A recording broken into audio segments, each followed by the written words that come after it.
Channel page ನ like ಮಾಡಿ, share ಮಾಡಿ, ಬೆಲ್ ಬಟನ್ ಕ್ಲಿಕ್ ಮಾಡಿ.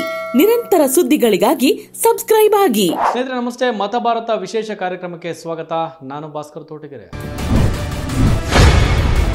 ಈಗಾಗಲೇ ಇಡೀ ರಾಜ್ಯಾದ್ಯಂತ ಲೋಕಸಭಾ ಚುನಾವಣೆಯ ಕಾವು ದಿನೇ ದಿನೇ ಕ್ಷಣ ಕ್ಷಣಕ್ಕೂ ರಂಗೇರುತ್ತಾ ಇರುವಂಥದ್ದು. ಅದರಲ್ಲೂ ಪ್ರಮುಖವಾಗಿ ಈ ಬಾರಿ ಈ ಕ್ಷಣಕ್ಕೆ ಸಿಕ್ಕಾಪಟ್ಟೆ ಸದ್ದಾಗ್ತಾ ಇರುವಂಥ ಕ್ಷೇತ್ರ ಯಾವುದು ಅಂದರೆ ಅದು ಬೆಂಗಳೂರು ಗ್ರಾಮಾಂತರ ಲೋಕಸಭಾ ಕ್ಷೇತ್ರ. ಬೆಂಗಳೂರು ಗ್ರಾಮಾಂತರ ಲೋಕಸಭಾ ಕ್ಷೇತ್ರ ಅಂತ ಹೇಳಿದರೆ ಇದು ಹೈ ವೋಲ್ಟೇಜ್ ಕ್ಷೇತ್ರನೇ ಅಂತ ಹೇಳಿದ್ರೆ ಬಹುಶಃ ತಪ್ಪಾಗಲಿಕ್ಕಿಲ್ಲ. ಯಾಕೆಂದರೆ ಈ ಹಿಂದೆ ಕೂಡ ಅಂದರೆ 2009ರ ಲೋಕಸಭಾ ಚುನಾವಣೆಯಲ್ಲಿ ಈ ಕ್ಷೇತ್ರವು ಕೂಡ CP ಯೋಗೇಶ್ವರ್ ಮತ್ತು HD ಕುಮಾರಸ್ವಾಮಿ ಅವರ ನಡುವೆ ತೀವ್ರ ಪೈಪೋಟಿ ಆಗಿರುತ್ತೆ. ಆ ಒಂದು ಅದಾದ ನಂತರ HD ಕುಮಾರಸ್ವಾಮಿ ಮತ್ತು ಬಂಡೆ ಬ್ರದರ್ಸ್ ಇವರಿಬ್ಬರ ಒಂದು ಕಾಳಗದ ನಡುವೆ ಈಗ ಈ ಒಂದು ಕ್ಷೇತ್ರ ಬೆಂಗಳೂರು ಗ್ರಾಮಾಂತರ ಲೋಕಸಭಾ ಕ್ಷೇತ್ರ ಇದೆಯಲ್ಲ, ಈಗ ಬಂಡೆ ಬ್ರದರ್ಸ್ಗಳ ಒಂದು ಮುಷ್ಟಿಯಲ್ಲಿ ಇರುವಂಥದ್ದು. ಈ ಒಂದು ಕ್ಷೇತ್ರ ಈಗ BJP ಮತ್ತು JDS ಹೊಂದಾಣಿಕೆ ಆದ ನಂತರ ಶತಾಯಗತಾಯ ಈ ಒಂದು ಕ್ಷೇತ್ರವನ್ನು ಕಬಳಿಸಬೇಕು ಅಂತೇಳಿ ಕುಮಾರಸ್ವಾಮಿ ಅವರು ಮನಸ್ಸು ಮಾಡಿದ್ರೆ ಅಥವಾ JDS ಅವ್ರು ಮನಸ್ಸು ಮಾಡಿದ್ರೆ ಗೊತ್ತಿಲ್ಲ. ಒಟ್ಟಿನಲ್ಲಿ ಒಂದೇ ಕಲ್ಲಲ್ಲಿ ಎರಡು ಅಕ್ಕಿ ಅಂತ ಹೇಳ್ತಾರಲ್ಲ, ಸೊ ಆ ರೀತಿ ಕುಮಾರಸ್ವಾಮಿ ಅವರ ಒಂದು ನಡೆ ಅಂತ ಹೇಳಿದ್ರೆ ಬಹುಶಃ ತಪ್ಪಾಗಲಿಕ್ಕಿಲ್ಲ. ಇನ್ನು ಯಾಕೆ ಈ ಮಾತನ್ನು ಹೇಳ್ತಾ ಇದ್ದೀನಿ ಅಂದರೆ ಒಂದು ಕಡೆ ತನ್ನ ಮಾವನಿಗೆ ಈ ಒಂದು ಕ್ಷೇತ್ರವನ್ನು ಕೊಡಿಸುವಲ್ಲಿ ಅಂದರೆ BJPಯಿಂದ ಕೊಡಿಸುವಲ್ಲಿ ಈ ಕ್ಷೇತ್ರದಿಂದ ಟಿಕೆಟ್ ಕೊಡಿಸುವಲ್ಲಿ HD ಕುಮಾರಸ್ವಾಮಿಯವರೇ ಒಂದು ರೀತಿ ಆದರು ಅಂತ ಹೇಳಿದ್ರೆ ಬಹುಶಃ ತಪ್ಪಾಗಲಿಕ್ಕಿಲ್ಲ. ಯಾರೇ ಈ ಕ್ಷೇತ್ರದಲ್ಲಿ BJPಯ ಅಭ್ಯರ್ಥಿ ಅಂತ ಡಾಕ್ಟರ್ ಮಂಜುನಾಥ್ ಅವರು ಘೋಷಣೆ ಆದರೂ ಕೂಡ ಈ ಕ್ಷೇತ್ರದಲ್ಲಿ ಗೆದ್ದರೆ ಕುಮಾರಸ್ವಾಮಿ ಅವರಿಗೆ ಹೆಚ್ಚಿನ ಲಾಭ ಅಂತ ಹೇಳಿದ್ರೆ ತಪ್ಪಾಗಲಿಕ್ಕಿಲ್ಲ. ಮತ್ತೊಂದು ಕಡೆ ಏನಂದರೆ ಬೆಂಗಳೂರು ಗ್ರಾಮಾಂತರ ಲೋಕಸಭಾ ಕ್ಷೇತ್ರ ಬಂಡೆ ಬ್ರದರ್ಸ್, ಸೊ ಇವರ ಮಧ್ಯೆ ಧೈರ್ಯ ಇದೆ ಅಂತೇಳಿ ಡಾಕ್ಟರ್ ಮಂಜುನಾಥ್ ಅವರು ಬಂಡೆಗೆ ತಲೆಯನ್ನು ಚೆಚ್ಚಿಕೊಳ್ಳುವ ಕೆಲಸ ಮಾಡಿದ್ರ ಅಂತೇಳಿ ಕೂಡ ವಿಶ್ಲೇಷಣೆ ಆಗ್ತಾ ಇರುವಂಥದ್ದು. ಅಷ್ಟು ಸುಲಭ ಅಲ್ಲ ಈ ಒಂದು ಕ್ಷೇತ್ರದಲ್ಲಿ. ಅದರಲ್ಲೂ ಬಂಡೆ ಬ್ರದರ್ಸ್ಗಳ ನಡುವೆ ಡಾಕ್ಟರ್ ಮಂಜುನಾಥ್ ಅಂತಹ ಸಾಫ್ಟ್ ನೇಚರ್ ಉಳ್ಳುವಂಥ ರಾಜಕಾರಣಿಯೇ ಅಲ್ಲದಂತಹ ರಾಜಕಾರಣವೇ ಗೊತ್ತಿಲ್ಲದಂತಹ ಡಾಕ್ಟರ್ ಈ ಒಂದು ಕ್ಷೇತ್ರದಲ್ಲಿ ಈ ಬಂಡೆ ಬ್ರದರ್ಸ್ಗಳ ನಡುವೆ ನಿಂತು ಏನು ಮಾಡ್ತಾರೆ ಎನ್ನುವಂಥ ಕುತೂಹಲ ಕೂಡ ಇಡೀ ರಾಜಕೀಯ ಮುತ್ಸದ್ದಿಗಳು ನೋಡ್ತಾ ಇರುವಂಥದ್ದು. ಜೊತೆಯಲ್ಲಿ ಮತದಾರರಿಗೂ ಕೂಡ ಒಂದಷ್ಟು ಕುತೂಹಲ ಇದೆ, ಹೆಂಗೆ ಸಾಧ್ಯ ಆಗ್ಬಿಡುತ್ತೆ ಡಾಕ್ಟರ್ ಇಲ್ಲಿ ನಿಂತು ಗೆಲ್ಲೋದಕ್ಕೆ ಅಂತ. ಸೊ ಅದ್ರ ಬಗ್ಗೆ ಮಾತನಾಡ್ತೀನಿ. ಅದಕ್ಕೂ ಮುಂಚೆ 2009 ಮತ್ತು 2019 2014 ಈ ಇಷ್ಟು ಮೂರು ಟರ್ಮ್ನಲ್ಲಿ ನಡೆದಂಥ ಈ ಒಂದು ಬೆಂಗಳೂರು ಗ್ರಾಮಾಂತರ ಲೋಕಸಭಾ ಕ್ಷೇತ್ರದ ರಿಪೋರ್ಟ್ ಹೇಗಿದೆ, ಅಲ್ಲಿನ ಸ್ಥಿತಿಗತಿಗಳು ಹೇಗಿತ್ತು, ಯಾವೆಲ್ಲ ಪಕ್ಷಗಳು ಯಾವೆಲ್ಲ ಅಭ್ಯರ್ಥಿಗಳು ಗೆಲ್ತಾ ಬಂದರು ಅನ್ನೋದನ್ನು ಭಾಳ ಚುಟುಕಾಗಿ ವಿವರಿಸ್ತಾ ಬರ್ತೀನಿ. 2009ರ ಲೋಕಸಭಾ ಚುನಾವಣೆ ನೋಡೋದಾದರೆ HD ಕುಮಾರಸ್ವಾಮಿಯವರು JDSನಿಂದ ಸ್ಪರ್ಧೆ ಮಾಡಿರ್ತಾರೆ. ಅದೇ ರೀತಿ BJPಯಿಂದ ತೀವ್ರವಾದಂಥ ಜಿದ್ದಾಜಿದ್ದಿನ ಕಾಳಗ ಆಗ ನಿರ್ಮಾಣ ಆಗಿರುತ್ತೆ. CP ಯೋಗೇಶ್ವರ್ ಅವರು ಕಣದಲ್ಲಿರ್ತಾರೆ.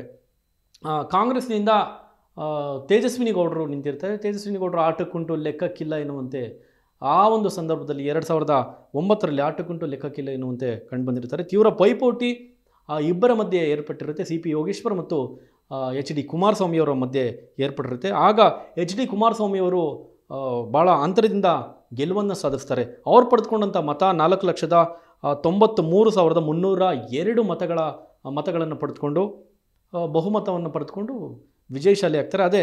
ಅದೇ ರೀತಿ CP ಯೋಗೇಶ್ವರ್ ಅವರು 3,63,027 ಮತಗಳನ್ನು ಪಡೆದುಕೊಳ್ಳುವ ಮೂಲಕ ಎರಡನೇ ಸ್ಥಾನಕ್ಕೆ ದೂಡಲ್ಪಡ್ತಾರೆ. ಸೊ ಇದು 2009ರ ಲೋಕಸಭಾ ಚುನಾವಣೆಯ ಒಂದು ಸ್ಥಿತಿಗತಿ. ಅದೇ ರೀತಿ ನಾವು ನೋಡೋದಾದರೆ 2014ರ ಲೋಕಸಭಾ ಚುನಾವಣೆಯ ಹಣೆ ಬರಹ ಏನಾಗಿತ್ತು ಅನ್ನೋದನ್ನು ನೋಡೋದಾದರೆ 2014ರ ಲೋಕಸಭಾ ಚುನಾವಣೆಯಲ್ಲಿ ಸ್ಥಿತಿಗತಿನೇ ಟೋಟಲಿ ಚೇಂಜ್ ಆಗಿರುತ್ತೆ. ಯಾಕಂದರೆ ಕುಮಾರಸ್ವಾಮಿಯವರು ಕಣದಲ್ಲಿ ಇರೋದಿಲ್ಲ. ಅದರ ಬದಲಾಗಿ R ಪ್ರಭಾಕರ್ ರೆಡ್ಡಿ ಅವರು JDSನಿಂದ ಸ್ಪರ್ಧೆ ಮಾಡಿರ್ತಾರೆ. ಸೊ ಹಾಗಾಗಿ ಬಂಡೆ ಬ್ರದರ್ಸ್ ಆ ಹೊತ್ತಿಗೆ ಇಡೀ ಕ್ಷೇತ್ರವನ್ನು ಕಬ್ಜಾ ಮಾಡ್ಕೊಂಡಿರ್ತಾರೆ. ಇಡೀ ಬೆಂಗಳೂರು ಗ್ರಾಮಾಂತರ ಲೋಕಸಭಾ ಕ್ಷೇತ್ರ ಇದೆಯಲ್ಲ, ಬಹಳಷ್ಟು ತಮ್ಮದೇ ಆದಂಥ ಒಂದು ಪ್ರಭಾವವನ್ನು ಬೀರಿರ್ತಾರೆ. BJPಯಿಂದ ಮುನ್ರಾಜ್ ಗೌಡರು ಸ್ಪರ್ಧೆ ಮಾಡಿರ್ತಾರೆ ಲೋಕಸಭಾ ಚುನಾವಣೆಯಲ್ಲಿ. ಸೊ ಆಗ ಇಡೀ ಬಂಡೆ ಬ್ರದರ್ಸ್ ಹಾಗೂ ಕೂಡ ಒಂದು ರೀತಿ ತ್ರಿಕೋನ ಸ್ಪರ್ಧೆ ಕೂಡ ಆಗ ಏರ್ಪಟ್ಟಿರುತ್ತೆ. ಮೇಲ್ನೋಟಕ್ಕೆ JDS BJP ಕಾಂಗ್ರೆಸ್ ನಡುವೆ ತ್ರಿಕೋನ ಸ್ಪರ್ಧೆ ಏರ್ಪಟ್ಟಿದ್ರು ಕೂಡ ಬಂಡೆ ಬ್ರದರ್ಸ್ ಆ ಸಂದರ್ಭದಲ್ಲಿ DK ಸುರೇಶ್ ಸಹೋದರ ಅಣ್ಣನ ಒಂದಷ್ಟು ಆ ಒಂದು ಪವರನ್ನು ಬಳಸ್ಕೊಂಡು ಸಾಕಷ್ಟು ಕ್ಷೇತ್ರದಲ್ಲಿ ಹಿಡಿತವನ್ನು ಸಾಧಿಸಿ ಒಂದಷ್ಟು ಅಭಿವೃದ್ಧಿ ಕೆಲಸಗಳನ್ನು ಕೂಡ ಬೆಂಗಳೂರು ಗ್ರಾಮಾಂತರ ಲೋಕಸಭಾ ಕ್ಷೇತ್ರದಲ್ಲಿ ಮಾಡಿದ್ದಾರೆ ಅಂತ ಹೇಳಿದ್ರೆ ಬಹುಶಃ ತಪ್ಪಾಗಲಿಕ್ಕಿಲ್ಲ. ಸಾಕಷ್ಟು ಡಿ ಕೆ ಸುರೇಶ್ ಅವರ ಪ್ಲಸ್ ಪಾಯಿಂಟ್ ಏನಂದರೆ, ಈ ಬಾರಿಯೂ ಅಷ್ಟೇ ಪ್ಲಸ್ ಪಾಯಿಂಟ್ ಏನಂದರೆ, ಗ್ರೌಂಡ್ ಮಟ್ಟದಲ್ಲಿ ಅಂದರೆ ತಳಮಟ್ಟದಲ್ಲಿ ಒಬ್ಬ ಕೇವಲ ಬೂತ್ ಮಟ್ಟದ ಕಾರ್ಯಕರ್ತನಿಂದ ಹಿಡಿದು ದೊಡ್ಡ ನಾಯಕರವರೆಗೂ ಅವರು ಆ ಒಂದು ಸಂಪರ್ಕ ಸಾಧಿಸೋದಿದೆಯಲ್ಲ, ಆ ಒಂದು ವಿಶ್ವಾಸ ಗಳಿಸೋದಿಲ್ಲ, ಅದು ಡಿ ಕೆ ಸುರೇಶ್ ಅವರಿಗಿರುವಂಥ ಒಂದು ದೊಡ್ಡ ಶಕ್ತಿ ಅಂದರೆ ಬಹುಶಃ ತಪ್ಪಾಗಲಿಕ್ಕಿಲ್ಲ. ಅವರ ಗೆಲುವಿನ ಒಂದು ಗುಟ್ಟು ಅಂತ ಹೇಳಿದ್ರು ಕೂಡ ತಪ್ಪಾಗಲಿಕ್ಕಿಲ್ಲ. ಡಿ ಕೆ ಸುರೇಶ್ ಅವರು ಅವತ್ತಿಂದ ಇವತ್ತಿನವರೆಗೂ ಅವರು ಗೆಲ್ತಾ ಬಂದಿರೋದು ಒಂದು ಬೂತ್ ಮಟ್ಟದ ಕಾರ್ಯಕರ್ತನನ್ನು ಕೂಡ ವಿಶ್ವಾಸಕ್ಕೆ ತೆಗೆದುಕೊಳ್ಳುವಂಥದ್ದು.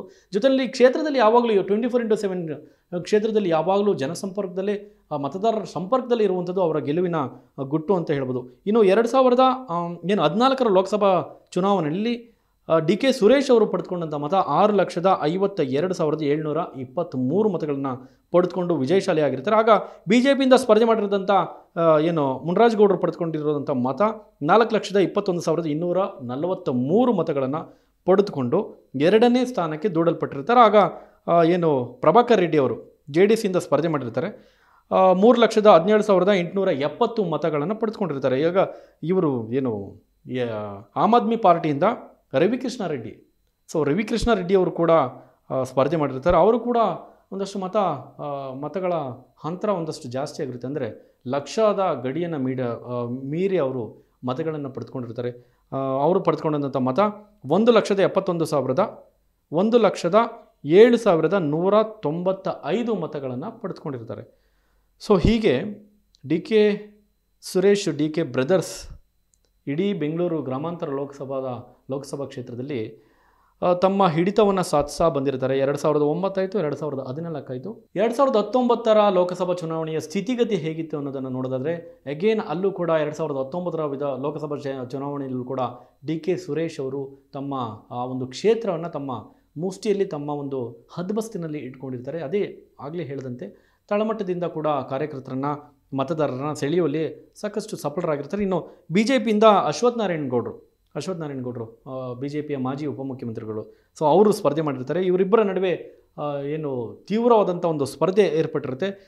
ಒಟ್ಟಾರೆ ಏನೇ ಸ್ಪರ್ಧೆ ಏರ್ಪಟ್ಟಿದ್ರು ಕೂಡ ಡಿ ಕೆ ಸುರೇಶ್ ಅವರು ಆಗಲೂ ಕಳೆದ ಬಾರಿಯೂ ಕೂಡ ತಮ್ಮ ಹತೋಟಿಯನ್ನು ಯಾವುದೇ ಕಾರಣಕ್ಕೂ ಬಿಟ್ಕೊಟ್ಟಿರೋದಿಲ್ಲ. ಹಾಗಾಗಿ ಮತಗಳ ಒಂದು ಆ ಸಂಖ್ಯೆ ಇದೆಯಲ್ಲ, ಆ ಪರ್ಸೆಂಟೇಜು ವೋಟಿಂಗ್ ಇದೆಯಲ್ಲ, ಅದನ್ನು ಹೆಚ್ಚಿಸ್ಕೊಳ್ತಾ ಬಂದಿರೋವಂಥದ್ದು ಅವರ ಜನಪ್ರಿಯತೆಗೆ ಹಿಡಿದಿರುವಂಥ ಒಂದು ಕನ್ನಡಿ ಅಂತ ಹೇಳ್ಬೋದು.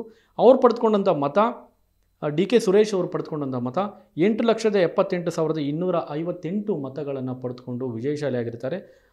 ಅಶ್ವಥ್ ನಾರಾಯಣ್ ಅವರೇನು ಕಡಿಮೆ ಮತಗಳೇನು ಪಡೆದುಕೊಂಡಿರೋದಿಲ್ಲ, ಅವರು ಕೂಡ ಒಳ್ಳೆ ವೋಟಿಂಗನ್ನು ಪಡೆದುಕೊಂಡಿರ್ತಾರೆ. 6,71,388 ಮತಗಳನ್ನು ಪಡೆದುಕೊಂಡು ಎರಡನೇ ಸ್ಥಾನಕ್ಕೆ ದೂಡಲ್ಪಟ್ಟಿರ್ತಾರೆ.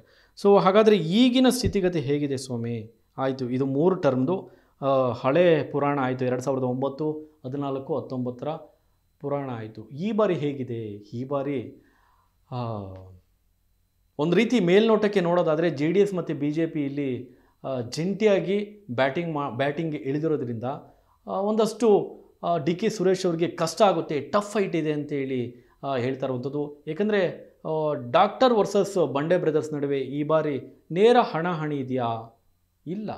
ಒಂದು ರೀತಿ ಡಾಕ್ಟರನ್ನು ತೋರಿಸಿ ಅವರ ಒಂದು ಡಾಕ್ಟರ್ ಮಂಜುನಾಥ್ ಅವರಿಗಿರುವಂಥ ಒಂದು ಜನಪ್ರಿಯತೆ, ಆ ಸರಳತೆಯನ್ನು ಮುಂದಿಟ್ಕೊಂಡು JDS ಮತ್ತು BJPಯವರು ಗೆಲ್ಲುವಂಥ ಒಂದಷ್ಟು ಸ್ಟ್ರಾಟಜಿಯನ್ನು ಇಲ್ಲಿ ಬಳಸ್ತಾ ಇದ್ದಾರೆ. ಬಟ್ ಇದು ಬಂಡೆ ಬ್ರದರ್ಸ್ ಮುಂದೆ ಇದೆಲ್ಲ ವರ್ಕೌಟ್ ಆಗುತ್ತಾ ಅನ್ನುವಂಥದ್ದು ಈಗ ಕ್ಷೇತ್ರದ ಒಂದಷ್ಟು ಜನರು ಉಬ್ಬೇರಿಸ್ತಾ ಇರುವಂಥದ್ದು.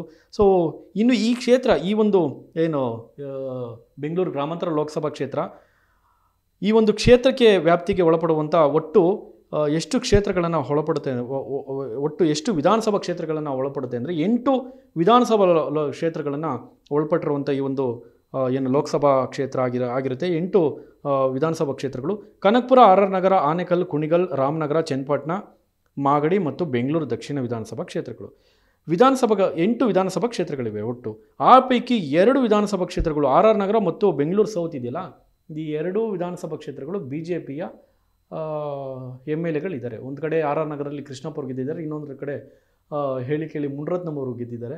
ಈಗ ಮಾಜಿ ಸ್ನೇಹಿತರು ಡಿ ಕೆ ಬ್ರದರ್ಸ್ಗೆ, ಹಾಲಿ ದುಶ್ಮನ್ಗಳು ಡಿ ಕೆ ಬ್ರದರ್ಸ್ಗೆ, ಯಾರು ಮುನಿರತ್ನಂ ಅವರು.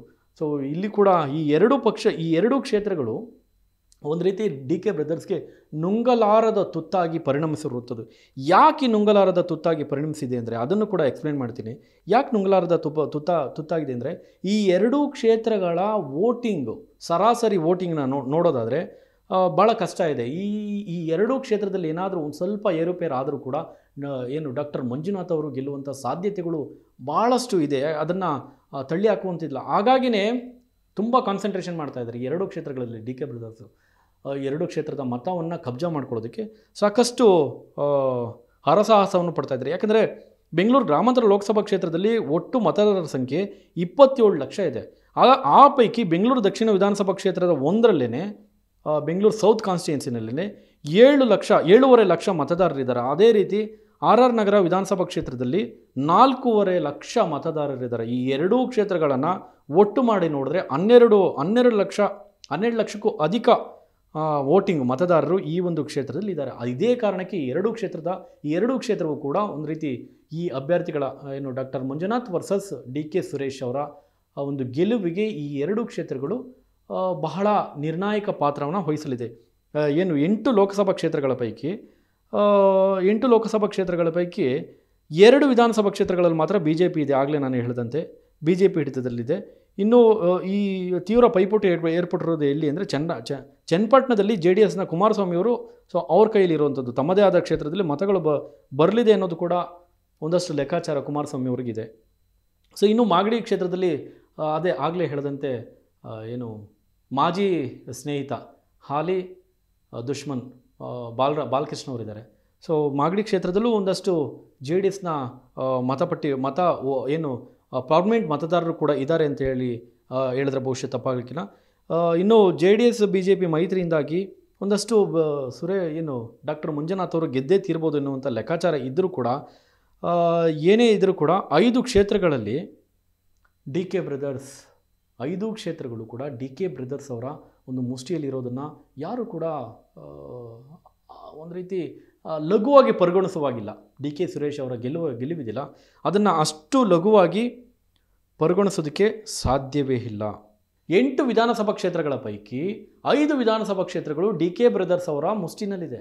ಇನ್ನು 3 ವಿಧಾನಸಭಾ ಕ್ಷೇತ್ರಗಳು, ಒಂದು HD ಕುಮಾರಸ್ವಾಮಿ ಅವರು ಚನ್ನಪಟ್ಟಣ ಅವರ ಮುಷ್ಟಿನಲ್ಲಿ ಇರುವಂಥದ್ದು. ಇನ್ನು 2 ವಿಧಾನಸಭಾ ಕ್ಷೇತ್ರಗಳು, ಒಂದು RR ನಗರ, ಇನ್ನೊಂದು ಬೆಂಗಳೂರು ಸೌತು. ಆ 2 ಕ್ಷೇತ್ರಗಳು ಕೂಡ BJP ಶಾಸಕರು ಇರುವಂಥದ್ದು. ಒಂದು ಮುನಿರತ್ನಂ ಅವರು, ಇನ್ನೊಂದು ಕೃಷ್ಣಪ್ಪನವರು ಇರುವಂಥದ್ದು. ಸೊ ಈ 3 ಕ್ಷೇತ್ರಗಳು ಪ್ಲಸ್ ಈ 5 ಕ್ಷೇತ್ರಗಳು. ಈ 5 ಕ್ಷೇತ್ರಗಳಲ್ಲೂ ಕೂಡ ಹಾಗಾದರೆ ಹೇಗೆ 3 ಕ್ಷೇತ್ರ JDS ಮತ್ತು BJP ಬೆಂಬಲಿತ ಅಭ್ಯರ್ಥಿ ಮಂಜುನಾಥ್ ಅವರಿದ್ದಾರೆ ಕಣದಲ್ಲಿ, 3 ಕ್ಷೇತ್ರಗಳಂತ ಇಟ್ಕೊಳ್ಳೋದು. ಇನ್ನು 5 ಕ್ಷೇತ್ರಗಳು ಇವರಿದ್ದಾರಲ್ಲ, ಹೆಂಗೆ ಗೆಲ್ಲೋದಕ್ಕೆ ಸಾಧ್ಯ ಇಲ್ಲ.